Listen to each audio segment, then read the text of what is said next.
Melvin Fu from the Straits Times. Recently noticed that SPH tendered for a residential plot at Serangoon Avenue 3. Does this signal a new move or fresh interest in the residential development arena? SPH has been very encouraged by the success of our present interest in property, notably the Paragon, which is one of the most sought after shopping malls and most visited shopping malls in Singapore, very high end. And also, of course, our condominium development, Sky at 11, which has been a useful source of profits for the SPH group. We have derived considerable experience in the property field now.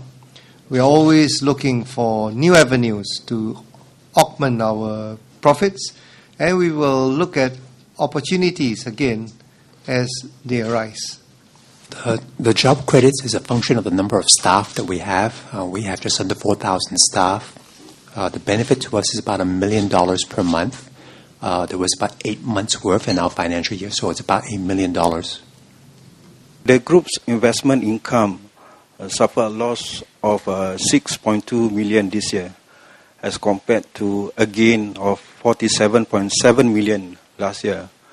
Would you like to elaborate more on that? If you think back to fourth quarter, the calendar quarter 2008, that's when Lehman Brothers took place. So the whole world has been going through this global financial crisis. If you look at our results, Q1 of 2009, we actually suffered a loss of more than $33 million.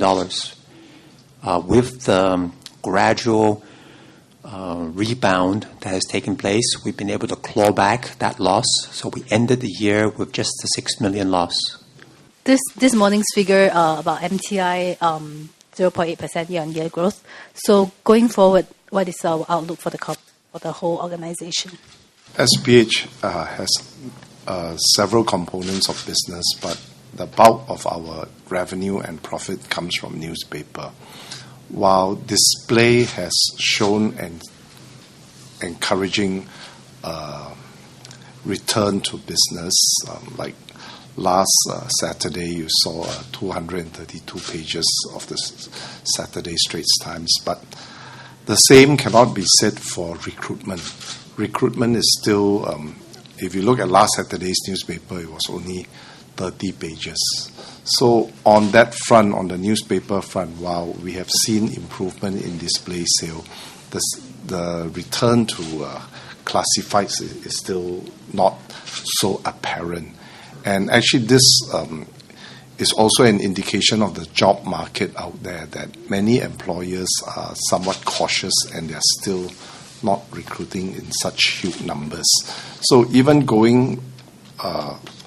looking ahead, we have to be cautious and we have to manage our resources prudently. Okay, there is a net profit of 422 million declared. Would you be able to give a breakdown of this with particular reference to the newspaper division and TM? If you can turn to your results announcement in the back section, there is a segmental breakout. So you can get from that the results for our newspaper and magazines business. Which page? It's on page 18. Page 18. This is the announcement, page 18. So you can see newspaper and magazines.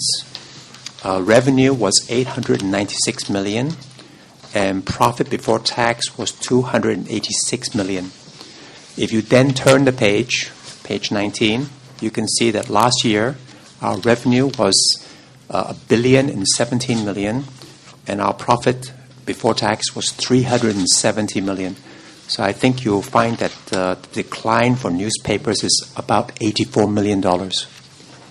Again, on the segmental breakdown, the operations under others, I suppose that would be the investments in the new business areas. it's still showing a pre-tax loss of about 38 million. I'm just wondering, do you have a target to turn that around? We have some internal targets, but generally this is not disclosed. But if you take a leaf from many of the other newspaper organizations, including our current partner, Shipstead SA, even Shipstead actually took a few years to build up the internet business. So it will take some year before the numbers can turn positive. But as of now, we are quite satisfied with the revenue growth that we are getting. But unfortunately, we still haven't got into the black yet. Sorry, Wee Kong, can I just clarify that others is mainly new media projects? First point I would make also is that 38 million is already pared down. We tightened the operation. It would have been a lot larger if we had not done so. And then going forward, as CEO mentioned, these are slightly long-term projects. So we've got to let them gestate, Yeah.